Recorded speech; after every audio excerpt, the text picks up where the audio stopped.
Mina olen Marek Strandberg. Mina olen oma hariduselt keemik ja eluaeg tegelenud sellise asjaga, et arvutanud kvantmehaaniliselt, kuidas molekulid käituvad. Ja oskan arvutada ka seda, kuidas näiteks käituvad tuumad. Ma võin ühte asja öelda teile, et tegelikult on osakeste füüsika, nii nagu keemia, väga head teadused. Ma arvan, et seda, kuidas tuumad käituvad, me teame ülihästi. Ehk et tehnoloogiliselt me oleme varustatud teadusega, mis oskab meile ette ennustada absoluutselt kõik võimalikke tuumareaktsioone.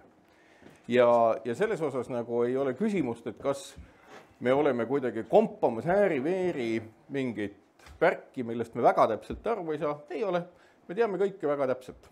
Selles mõttes me oskame ehitada väga häid pomme, mis plahvatavad täpselt seal, kus nad peavad, täpselt sellise jõuga, nagu peavad.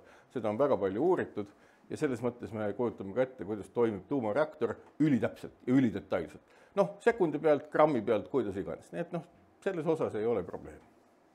Nüüd, peamine küsimus on aga selles, et miks üldse ehitada tuumajaama ja miks ta vaja on ja mis on need motiivid. Ma püüan teile mõningaid asju siin jagada lihtsalt selles mõttes, et me võimegi tehnoloogiliselt lõpmatuseni vaidlema jääda. Me võime vaielda näiteks selle üle, et kas uue potentsiaalse moodulreaktori, mida veel ehitatud ei ole, selle kütusekassett on ikka õigesti kokku keevitatud või mitte, et kas seal võiks olla nagu teist tüüpi keevitust kasutatud või teist tüüpi kassette, selle puudub igasugune mõte, sellepärast et laiem pilt on hoopis muu ja sellest ma natuke ka räägin. Tuumaenergeetika, nagu paljud igasugused väga intensiivsed tehnoloogiad on umbes nagu krediitkaart, et jälle lahe asi, et jälle palju on võtta, võtate lihtsalt, kuulutate mida iganes, eile ostate riikraua, täna lähete, ostate Maserati, kõik tuleb kohale. Ja mingil hetkel tuleb ka siis arve, et mis on nagu üle selle võime. Ja see ongi nagu peamine, et kas meil on jaksu maksta arvet, mis võib meile tuumaenergeetikaga koos tulla. Risk, et midagi siin juhtub, tõepoolest üliväike, absoluutselt. Ma ei kahtlegi, et kui me hakkame statistiliselt arvutama, siis tagasihoidlik. Ja kui me vaatame nagu seda, et mis siis juhtub, kui see risk realiseerub näiteks Eestis, mille iganes kaudu. Juhtub tuumajaamaga mingi viga, tuleb sõda ja ikkagi otsustatakse, et kurat, et laseme selle õhku. Siis see õhku laskmine on tegelikult meie jaoks täiesti fataalse tähendusega, sellepärast see on hullem kui tuumapomm. Kuna seal on olemas pikalt radioaktiivsed jäätmed, mis paisatakse laiali, ehk et tegemist on väga ulatusliku räpase pommiga. Ja ajaloost on siin juba juttu olnud, eks ole, et 1960. aastatel ennustati, et maailmas saab olema umbes 10 000 tuumareaktorit. 10 000. See oleks katnud märkimisväärse osa energeetika vajadusest. Ja tõepoolest, kui see oleks õnnestunud inseneeria ja poliitika ja mille iganes poole pealt, sellepärast et britid ja ameeriklased, kes ehitasid tuumajaamu jõuliselt, enne kõike muidugi selle jaoks valiti ju reaktori tüüp, et saada pommi jaoks vajalikku plutooniumit. See on ka põhjus, miks me räägime täna aeglastel neutronitel tuumareaktoritest, millest räägib ka Fermi, see on lihtsalt see protsess, kus vahepeal on võimalik välja võtta plutoonium, millest saab teha pommi. Kui on kiirete neutronitega tegemist nagu 4. põlvkonna reaktoril, siis see põletab ära absoluutselt kõik asjad. Nii palju kui ette antakse, nii palju põleb ära. Aga vaat see aeglaste neutronitega asi, tal on teine eesmärk ja selle tõttu seda edendati. Pommi oli vaja teha. Ega brittide esimene tuumajaam ehitati ka selleks, et pommi teha. Mitte selle jaoks, et energiat saaks. Ja siis vaadati, see pagan, et energiat saab ka. Väga hea. 2 ühes, nagu öeldakse. Hea kraam. Ja see asi on jätkuvalt üles. Täna on, me teame umbes 500, alla 500 reaktori, mis on maailma heited. Alla 500. Mingi põhjus on selles. Me võime analüüsida, mis see põhjus on, aga ju see ei ole nii lihtne. Ju seal on mingid probleemid. Ja kui me vaatame veel reaktori tööstust, siis mujal on prantslastel näiteks, kes on valinud tuumaenergeetika ja on sellise prantslase bürokraatliku põhjalikkusega. Neil on enam-vähem samad tuumareaktorid, ehitavad enam-vähem samad meeskonnad, reaktori ehitamise kiirus on üsna suur. Lõuna-Koreas veel unifitseeritum, seal on reaktori ehitamise aeg veel lühem ja hind veel madalam. Ameerika, ma ei tea, kas seal on üldse 2 samasugust reaktorit, võib-olla on. Ma ei ole nii kursis, aga seal on nagu kirev paraad erinevatest tehnoloogiatest, mis kõik seal konkureerivad ja loomulikult seal tehnoloogia edeneb ja ega neil ongi väikereaktorite alal kõva edumaa. Muus maailmas ei kasutata nii palju laevadel ja allveelaevadel tuumareaktorid nagu ameeriklased. Loomulikult on seal tehnoloogia väga hea, aga allveelaevaga on lihtsalt see lugu, et kui seal midagi untsu läheb, siis vajub ta kuhugi 2-3 kilomeetri sügavusse ja las ta seal siis laguneb ja põleb ja kiirgab, et see ei sega kedagi. Ehk et sõjatehnikas kasutatakse seda väga intensiivselt, seal on oma eesmärk jõuda pärale kuhugi ja nii edasi. Ja nii-öelda ega kolmanda põlvkonna reaktoriga seonduvad probleemid ei kao iseenesest mitte kuhugi. Selles mõttes, et jäätmed on jäätmed, kogu jaama enda konstruktsiooni elemendid on ka tegelikult jäätmed, need muutuvad ju radioaktiivseks, ega seda ei ole võimalik, vaadake, meil siin jäi üks reaktorikorpus üle, odavalt anname ära, saate adraks teha. Või millekski muuks, boileriks näiteks, sauna. Kallis metall, odavalt anname ära. Ei saa, see kõik tuleb maha matta, nii nagu on nad täna hädas, eks ole, Ignalinas. See probleem tuleb mingi 60 aasta pärast, nagu nii. Et lisaks nendele jäätmetele, mida täna ladustatakse enamustes kohtades maa peal, on edasi see probleem ka siis nii-öelda juba reaktorikorpustega. Ja jäätmed on väga pikka aega radioaktiivsed. Kolmas põlvkond, see sama aeglane neutron, mis tähendab seda, et reaktsioonid ei kulge lõpuni, jääb vinduma piltlikult. Ütleme niimoodi, et kui ahjuga mõrdlus teha, et teil on nagu märg puu ja ajate ahju ja põleb kehvalt ja siis vindub seal kuidagi moodi ja siis võtate tukid välja ja tahate kuhugi viia, et need suitsevad edasi veel pikka aega. Kolmanda põlvkonna reaktori ja 3,5 põlvkonna reaktori jäätmetega on sama lugu, ehk et tegelikult see on 20 000 kuni 100 000 aastat. Me peame siis tagama selle, et keegi neile otsa ei sattu. Soomlased on teinud katse, nad kaevavad väga sügavale graniidi sisse omamoodi, eks ole, kuhu meie kaevame. Ka soomlastega on selles mõttes probleem, et tegelikult kogu see Skandinaavia graniidistik ju muutub. Jääaja lõpust saati on see muutunud, kogu aeg on see tõusnud, tõus on olnud 800 meetrit. Lisaks sellele on tekkinud seal Skandinaavias veel väga kummalised, mida Rootsis on tuvastatud sellised fraktsioneerumised, mida seostatakse sellega, et kunagi, kui jäämass peale läks, surus see väga palju metaani sinna, õigemini biomassi sinna graniidipragudesse ja seal on hakanud see ajaloo jooksul 2-3 korral märkimisväärselt lõhkema. Igasuguseid asju on. Ja selles mõttes, et graniit ei ole midagi püsivat, eriti siin kandis. Ka meil ei ole, ka meie pind nagu kerkib ja muutub. Nii et see on üks asi. Ja ta ei ole nagu, ütleme, kui me räägime täna sellest, et me oleme hädas sellega, et meil jääb materjale kasutamata, et ta ei ole lineaarmajandusest erinev.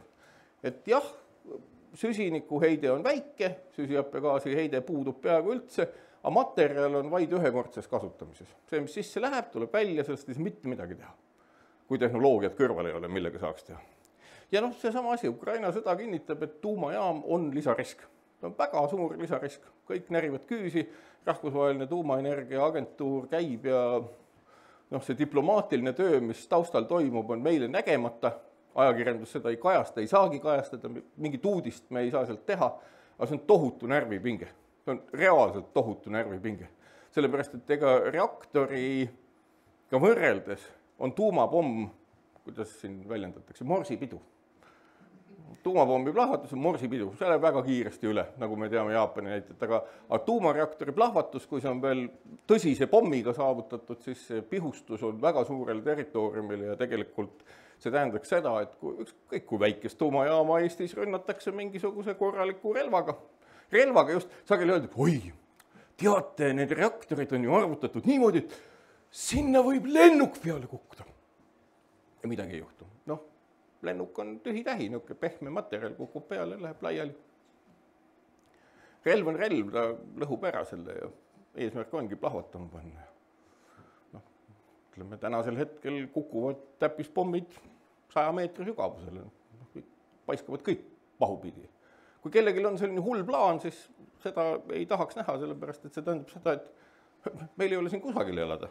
Mitte ainult siin Mahukülas, vaid isegi Tallinnas mitte. Nii et see on nagu see probleemide ring. Ja noh, probleemid on, mida Madis ka natuke rääkis, eks ole, et arusaamad tuumaenergeetikast on kesised.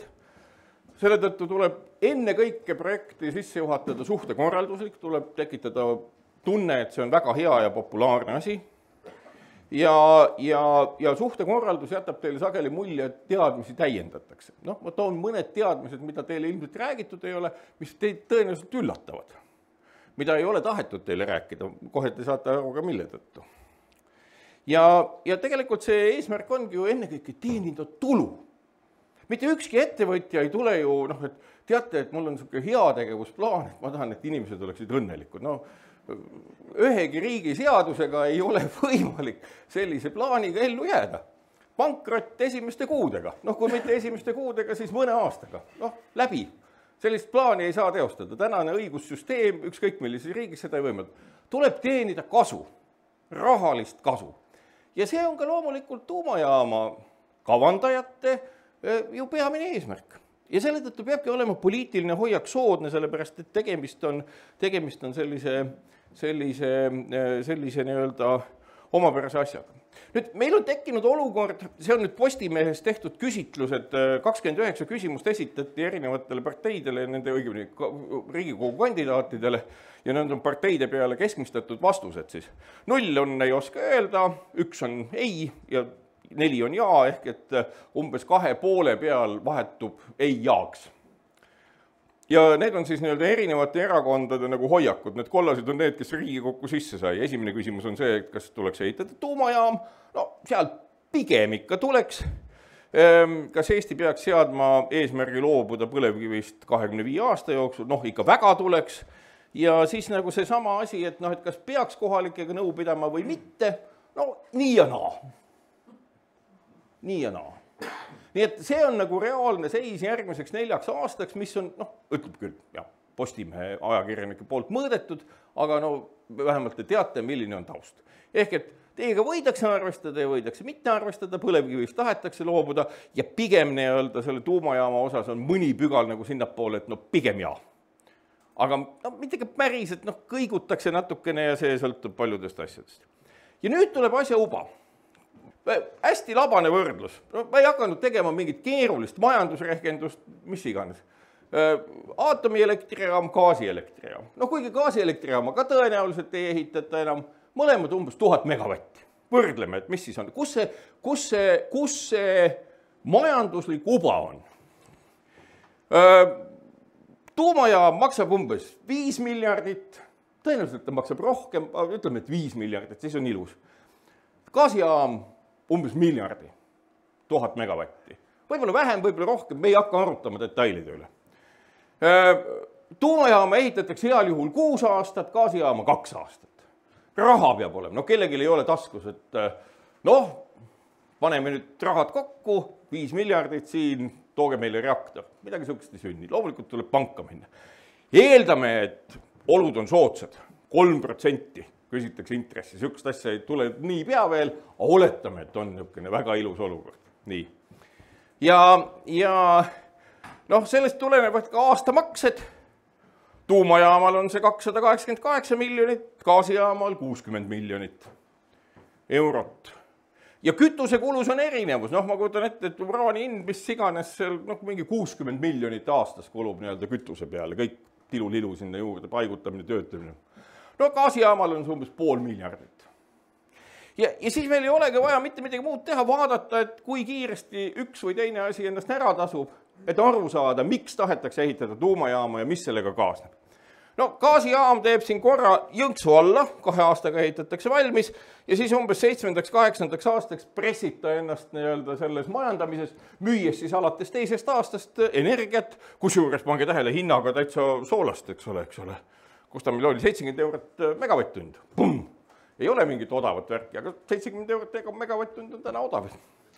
Ja siis ta põrutab siit läbi ja ütleme 25 aastasest laenust on juttu ja siis ta on teeninud omanikele tulu umbes 750 miljonit 25 aastaga. Tuumajaamaga on lugu teine, see on nagu ikkagi nagu noh, nii-öelda raudsete närvidega ettevõtja märk.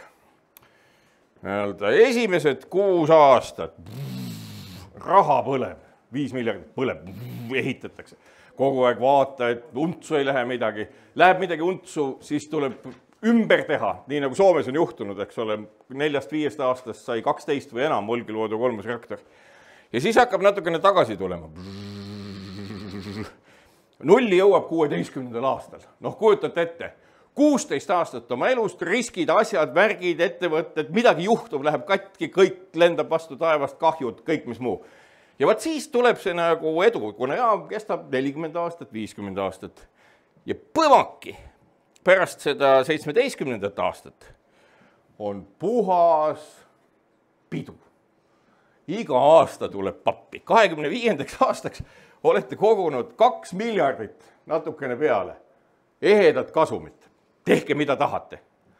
Ostke poliitikuid ära, lubage neile mida iganes, see on meeletu raha. Ja nüüd kujutate ette veel siit edasi 20 aastat. See on nagu teine Eesti riigi eelarve koguneb kokku. Mida iganes võite teha. Ja vaat selles ongi kõige suurem risk minu meelest, et kasulik on mingil perioodil ajada suvalist iba suust välja, veenda inimesi. Täpselt nagu Donald Trump on oma raamatutes õpetanud tehingu tegemist. Rääkige inimesele mingit juttu. Teate, vaadake tulevikus, kõik läheb ilusaks. Vaat siin on leping. Kirjutad lepingu alla. Siis ütled, et no, lähed lepingupartneri juurde, ütled, et no aga kus see ilu nüüd on? Mis ilu? No ilu. Sa rääkisid ilust ju. Ei, vaata lepingut. Lepingus ei ole sõnagi. Ja see on nüüd täpselt sama asi, et me seame enda riski sellele, et kuna, no ütleme niimoodi, et oletame, et 2000, mis aastal see valmis pidi olema? 2030 on see kõige 31 ehk, et nagu ehitama peaks hakkama tegelikult ülehomme. Noh, 5 aastat ikka ehitatakse, ehk et 2020 ülehomme praktiliselt. Ja selle aja jooksul vaadake, kui palju valitsuse võib vahetuda. No see on ju meeletu. Kõigiga saab midagi rääkida, kõigile saab midagi selgetada, kõigile saab midagi, sellepärast et peamine eesmärk on see saada sellele rongile. Ja vaadake kõiki asju just nimelt sellest kontekstis, sellepärast et see jutt, mida teile räägitakse ja see majandus, mis seal taustal on, see konflikt on sinna sisse kirjutatud ja sellest ei pääse üle ega ümbert. Ja see on kõige suurem risk. Risk, et me sattume olukorda, kus korrumpeeritakse ära väga suur hulk inimesi, sellepärast, et on huvi korrumpeerida ja kui keegi ütleb, et ei kõik on ju nii ausad, meil ei ole ühtegi kinnitust selle kohta. Seda enam, et võimalus või see potentsiaalne kassavoog korrumpeerida on väga suur. Kas see juhtub nii või mitte, ma ei oska seda öelda, aga see on nagu see business, mida aetakse ja saage aru, et oludes, kus keegi ütleb, et tuulik on hea ja nii edasi, loomulikult on hea, aga ükski muu energiatootmise viis ei anna sellist härjalt rasvast pappi. Ja see, mida Madis ütles, et väga paljud projektid on untsu läinud, selle tõttu, et närvid ei pea vastu, inseneeria ei pea vastu ja kõik asjad kukuvad läbi.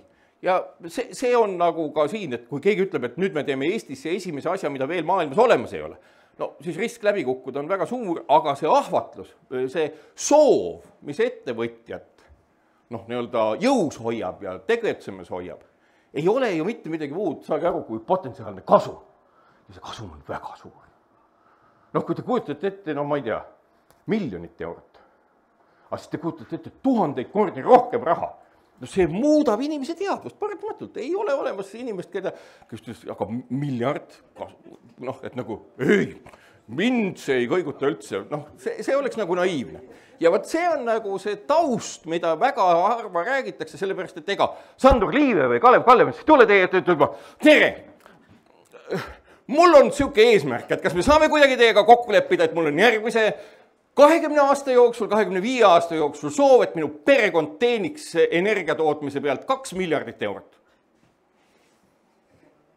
Kuidas te suhtuksite? Aga meie, kõik inimlik tuleks välja.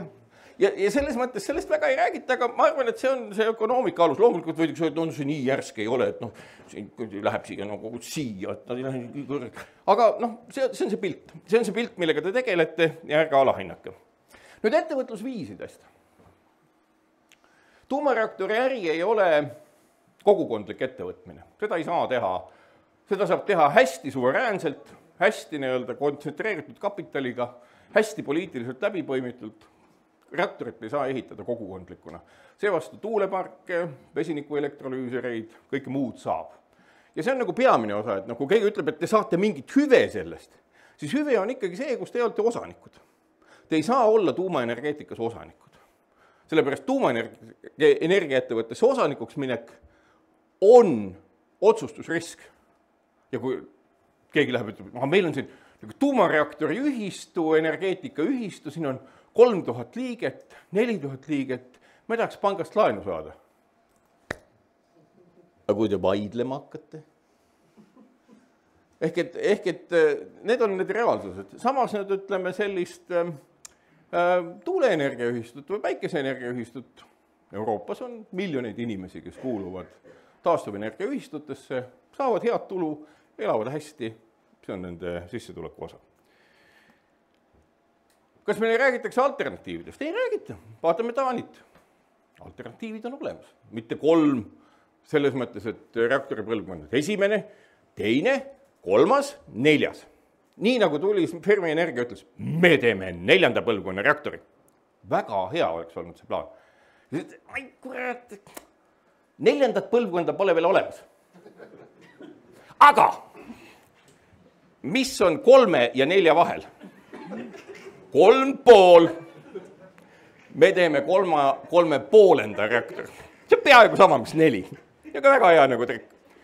Ja seda nad teevadki praegu, kahjuks ei ole ka 3,5 olemas.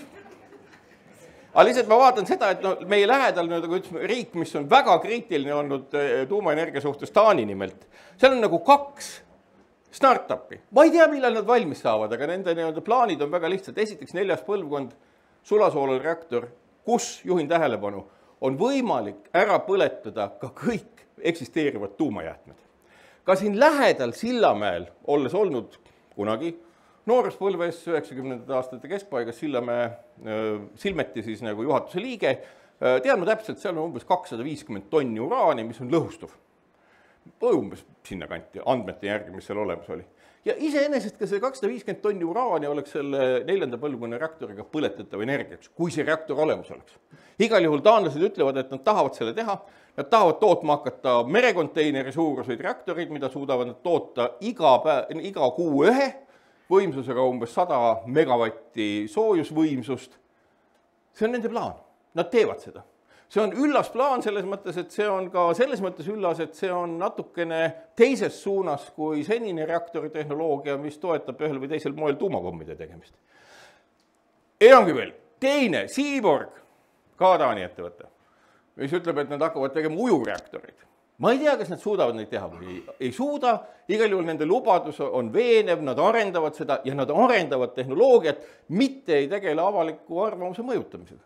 Ja Seaborgi jaoks oli see sama asi, mida Madis näitas, et meil on siin, ja ma mäletan seda uuringut küll, või selle kildu, mis sealt välja tuli, merealasid arvesse ei võetud. Lihtsalt ei võetud, merealadele ei tohi midagi teha. Ujureaktor, miks me ei võiks öelda, et ka merealale võib midagi teha potentsiaalselt. Ehk me oleme olukorras, kus isegi nagu lihtsa vaatlusega kõik tehnoloogiad ei ole isegi piisavalt arvesse võetud. Ja asjast ka. Ehk et kogu aeg räägitakse, ei esiteks tuul ei puhu kogu aeg ja vesinikku ei saa salvestada ja üldse, kurat, generaatorite ehitamiseks tuleb meeletult midagi kaevama hakata ja mis iganes. No jälle, loomulikult, eilse päevani oli see nii, võib-olla tänase päevani ka. Kui me vaatame nüüd tehnoloogia arengut, mis toimub, siis iseenesest näiteks materjalimahukad ja haruldaste materjalide mahukad, püsimagnetitel põhinevad generaatorid. Ameerikas on olemas asendustehnoloogia, mida edukalt müüakse, mis võimaldab seda sama magnet välja toota elektri abil, ilma et tekiks rootori ja staatori ühenduse juures mingit meeletut sädelust. Uuendatakse absoluutselt kõike, sealhulgas ka katalüsaatorid, sealhulgas ka seda, kuidas vesinikku salvestada, mitte rõhu all, vaid tahketesse, ainetesse ja nii edasi. Ehk et järgmise 10 aasta jooksul me näeme meeletuid muutusi. Ja ma arvan, et nende muutuste peale on rohkem põhjust loota kui selle peale, et veel mitte olemasolev, aga selle kui inimesele öeldakse, et sa teenid miljardi, siis uskuge, noh, et kui keegi tõsiselt seda võtab, ja ma usun, et Fermi võtab seda tõsiselt, kindlasti võtab, siis teadvuses toimub mingi muutus. Täiesti selgelt. Mingeid riske hinnatakse alla, mingeid lootusi üle. See on nii loomulik, see on väga inimlik. Iga psühholoog ütleb teile seda. Aga jah, et see on nagu, võtame niimoodi, et tuumaenergeetika ongi nagu Tinderi tutvus, põnev, palju lubav, aga pole teada, millal paras pirakas käib. Ja see ei oma nagu mingit tähendust, milline pirakas, katastroof, tehnoloogiline või majanduslik, on enam-vähem üks ja sama. Ja püüdke vaadata inimeste motiive, kes tulevad teile midagi pakkuma ja näete motiivide taga tegelikult seda, kui adekvaatsed nad saavad olla oma motiive ellu viies. Ja minu meelest see ongi kogu asja sisu. Tänan!